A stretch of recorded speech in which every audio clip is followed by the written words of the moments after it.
Well, today we start a new sermon series entitled Build Our Faith. And we're going to spend the next 4 weeks with our friend Moses from the book of Exodus. And we're going to see God's faithfulness in his life. Now, each week I'm going to be showing you a part of a picture. What do you see? A line. It's a very impactful picture, isn't it? Yeah. But in this case, it's actually the floor of a foundation. And how important is a foundation to a house? Very important, actually. So each week over these next 4 weeks, as we build our faith, the foundation is going to go deeper with each story as we have a chance to see God's faithfulness in the life of Moses and also where in our lives as well. So today we're going to look specifically at build his faith, which is Moses, and build our faith. Build his faith. You don't get to choose where you are born, which means that you are placed in a certain time, in a certain period, and in a certain family. In Moses' case, he was born into the family of Levites, a Levite mom and dad, which means in the people of God, that was the tribe of the worshiping community. So they were in charge of all of the worship of the people. And we come to find that approximately 1539 BC, which is around the time when Moses would have been born, really wasn't a great time to be born. Maybe being born a little earlier would have been better. However, Moses was born under the reign of Amos the First, and he was an indigenous Egyptian pharaoh who ruled 1539 to 1515 BC. And the text tells us in Exodus chapter 1, verse 8, these words. Now there arose a new king over Egypt who did not know Joseph. Well, why is that important? Well, if you look at the story that we've been unfolding over these last couple weeks, we learn that Joseph is actually a pretty big deal. Why? Because back in the beginning of Genesis 12, we learned that God made a promise to Sarah and Abraham. What was that promise? That he would be the father of a great nation, that God was going to be building a people. And it started off kind of slow with Sarah and Abraham, who didn't have any kids, but then there was Isaac. And then the story starts to unfold to where you get to Joseph, and you get to see a little glimmer of what God had said would be the case, that he would have a great nation. And there were a bunch of people in Egypt. And Joseph was second in command to the Pharaoh. The people thrived under Joseph. And he was one of the Hebrews. Yet, what do we hear? That Amos the First didn't know Joseph. He was an indigenous Egyptian pharaoh, not a Hyksos pharaoh. Did you catch that? He was an indigenous Egyptian pharaoh, not a Hyksos pharaoh. As Reed Lessing says in his book, Deliver Us, which is on the Exodus, on page 19, Hyksos pharaohs ruled the Nile, which is the ruler of foreign lands, outsiders from Syria and Iraq, which means the Hyksos pharaoh would have been favorable to who? Joseph. He saw talent in Joseph. He knew that God was with him, and he employed Joseph. But Amos didn't. He wanted nothing to do with the Hebrews, and we hear this in Exodus chapter 1, verses 10 through 11, where he mentions this, "Come, let us deal shrewdly with them, lest they multiply. And if war breaks out, they join our enemies and fight against us and escape from the land. Therefore, they set taskmasters over them to afflict them with heavy burdens. They built for Pharaoh cities, store cities of Pithom and Ramses." But see, not only what's heard in Exodus chapter 1, verses 10 and 11, but also Exodus 22, because it gets even worse than oppressive slavery in building for this Pharaoh. In Exodus chapter 1, verse 22, we hear, "Then Pharaoh commanded all his people, 'Every son that is born to the Hebrews you shall cast into the Nile, but you shall let every daughter live.'" It's not really a great time to be born, is it? No, it's a pretty awful time to be born, if you would ask me. I mean, this is a pretty horrific scene we see before us as we consider the rule of Amos the First. It's an awful time to be born, yet it was the what?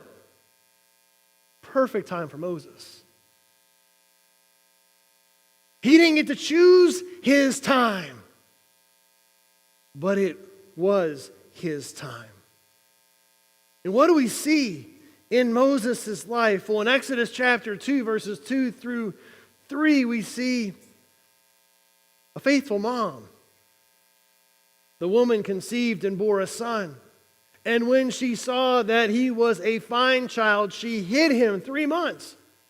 When she could hide him no longer, she took for him a basket made of bulrushes and dabbed it with bitumen and pitch. She put the child in it and placed it among the reeds by the river bank. A faithful mom who what? She defied the creeds and the decrees of Pharaoh and protected her son as long as she could. Can you imagine trying to keep a 3-month-old kid quiet? I mean, think about that. She worked as hard as she could there. And then what did she do? She made a waterproof basket for him and trusted God as she released him into the Nile. And see, what happens is actually the strangest thing. The Bible continues to what? Surprise us as we look at Exodus chapter 2, verses 5 through 6. Now the daughter of Pharaoh came down to bathe at the river. While her young women walked beside the river, she saw the basket among the reeds and sent her servant women. And she took it. When she opened it, she saw the child, and behold, the baby was crying. She took pity on him and said, "This is one of the Hebrew children." Pharaoh's daughter, right? Of all the people who could have picked up the basket, who do we see? The most powerful family in the whole region. What will Pharaoh's daughter do with this little baby? Well, Exodus chapter 2, 7 through 8, then his sister said to Pharaoh's daughter, "Shall I go and call you a nurse from the Hebrew women to Hebrew woman to nurse the child for you?" And Pharaoh's daughter said to her, "Go." So the girl went and called the child's mother. I mean, think about this. I mean, think about how remarkable this story is as this woman, Moses' mom, sees that God is providing abundantly for her. As she protected Moses as long as she could, and then she released Moses into the basket in God's hands. And what's happened? She's been the one selected to care for Moses. But not only that, it gets better and even more crazy as we look at Exodus chapter 2, verse 9. And Pharaoh's daughter said to her, "Take this child away and nurse him for me, and I will give you your" what? Your wages? No way. So now she's going to pay to take care of her kid? What?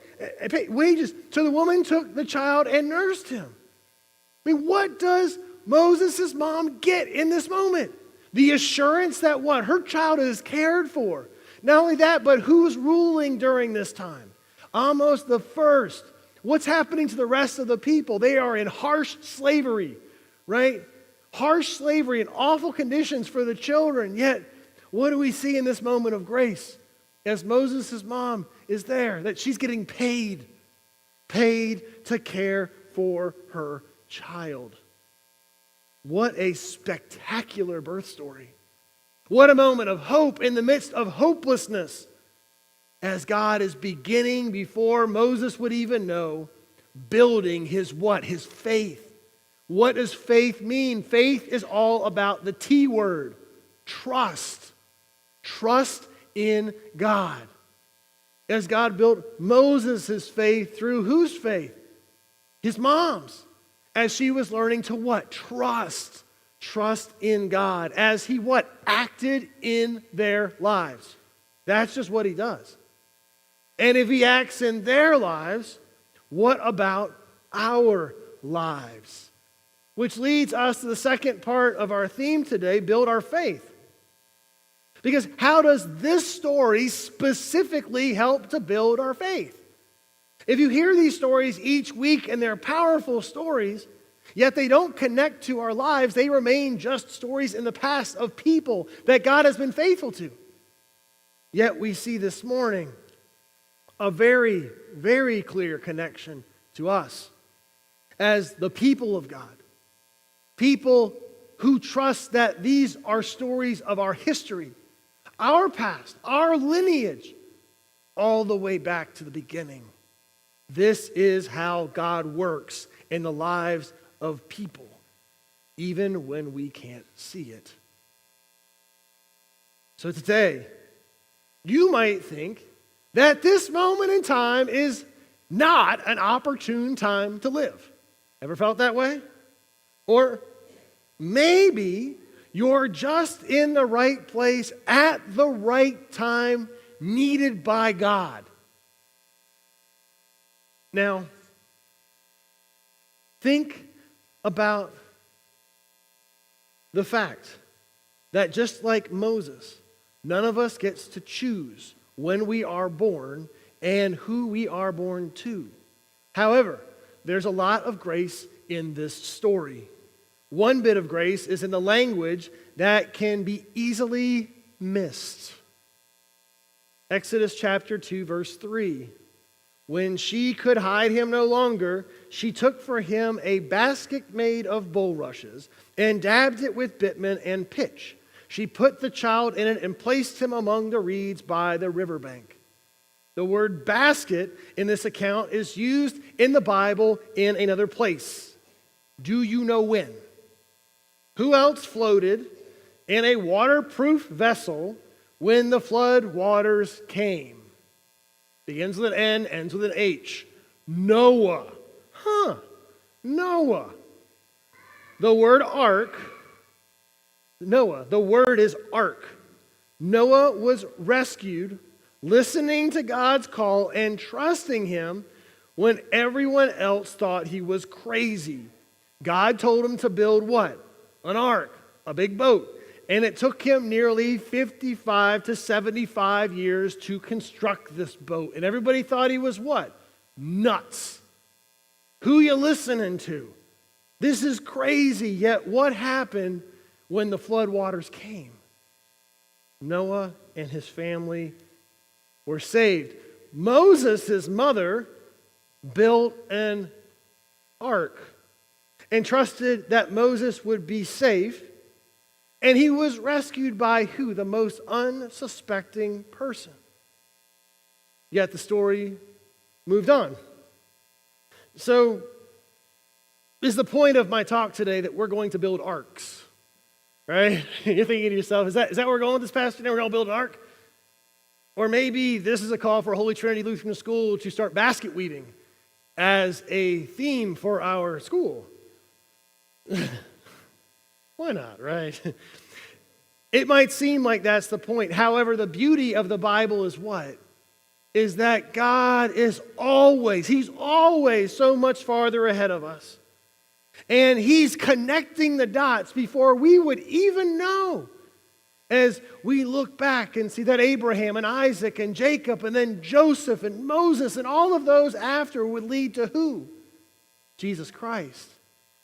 That's His family lineage as He was born when at just the right time to be the one that we needed. And we have the opportunity to hear from one of Jesus' apostles, St. Peter, about how this story of Noah and the ark, and Moses with his ark help to show us our lives of faith and God building faith in us. In 1 Peter chapter 3, verse 20 through 22, we hear this. Because they formerly did not obey, when God's patience waited in the days of Noah, while the ark was being prepared, in which a few, that is 8 persons, were brought safely through water. Baptism, which now corresponds to this, now saves you, not as the removal of dirt from the body, but as an appeal to God for a good conscience through the resurrection of Jesus Christ, who has gone into heaven and is at the right hand of God with angels, authorities, and powers, having been subjected to him.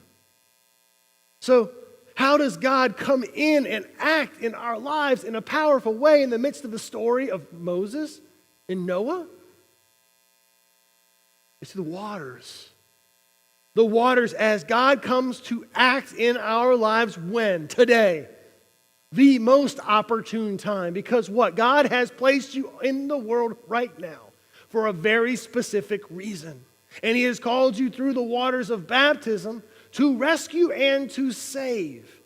And that's what St. Peter reminds us of today. As through the waters of baptism, between the water and the word, God creates faith. Of faith, he creates trust as he acts powerfully and connects the cross event of death for love of the world and the forgiveness of sins with the resurrection to promise new life.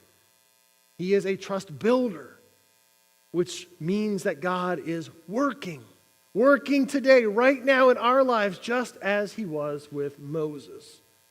Now I'm going to leave you today with a quote as you consider this, God's work in your life. Because there's one thing to notice about this text from Exodus chapter 2, verses 1 through 10, or 15, 13. Is what? Is that who's not mentioned? It's funny, we talked a lot about him today, but who's not mentioned? Begins with a G, ends with a D. God. God's not mentioned, but who's there? God is there. And this is a nice quote from the Lutheran Study Bible on page 98 that will help you to consider God's work in your life. Although God is not mentioned, he is accomplishing his purposes to redeem Israel, his people. Even when God does not seem to be at work in our lives, we can be certain that his good and gracious will is being done among us. So God's people, remember today that God worked in Moses' life in powerful, powerful ways through great hardship, yet also great joy. He does the same in your life, trusting that there will be something new, and it will come, especially on the last day. Amen.